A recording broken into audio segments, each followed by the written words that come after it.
G'day, Edward Plan from Lead a Better Business here. So I work with a lot of husband and wife business owners, and one of the most common problems they have is arguments. Arguing with each other, they can get volatile. They're passionate about the business and they're passionate about whatever they're arguing about, and they just escalate, and it gets out of control. Can you relate to that? So today what I want to share with you is a technique that I have that diffuses arguments really quickly. So if you're in a husband-wife team in business, it's going to be awesome. If you're just in business on your own but you have a husband or a wife, it's still going to be awesome. So the other day I was on the phone to a wife, one of my clients, doing an action call, and she was really frustrated and deep down quite sad at an argument that she'd recently had with her husband. And it's one of those, those arguments, you start yelling, they yell louder, you yell louder, it keeps going. There's probably a door slam in there somewhere. You then open the door back up to yell a bit more, and it's just volatile and crazy. So what I went through her was a technique to make sure that never happens again.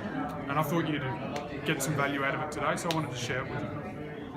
So basically there's 3 or 4 steps to it. I'll tell you at the end once I've counted them. But the first one you need to do is listen. So what normally happens is you go straight into making a decision on what they're saying. You need to stop and just listen.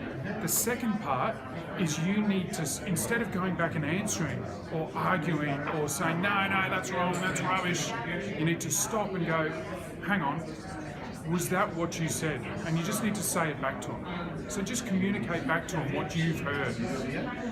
And then after you've done that, the third step is to check in. And at the end of you feeding back to them, just go, did I get that right?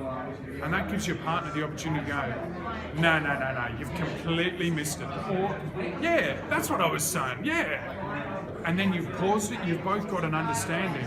And then the last bit is where you can go into the response. If you do that, it slows the energy down, it stops you bouncing and pinging and getting volatile, and it just relaxes the energy down, and it makes sure you're arguing about the same thing. Have you ever had that argument where you're both arguing about the same thing, but you're yelling at each other? Well, this will stop it. So the feedback loop technique is listen, feedback, check in, then respond.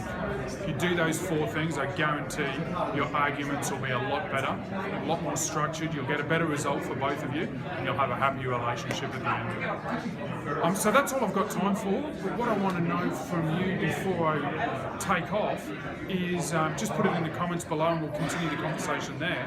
But let us know what less arguments and less volatile arguments are going to do for your relationship. It's Edward Plant signing off for Lead a Better Business.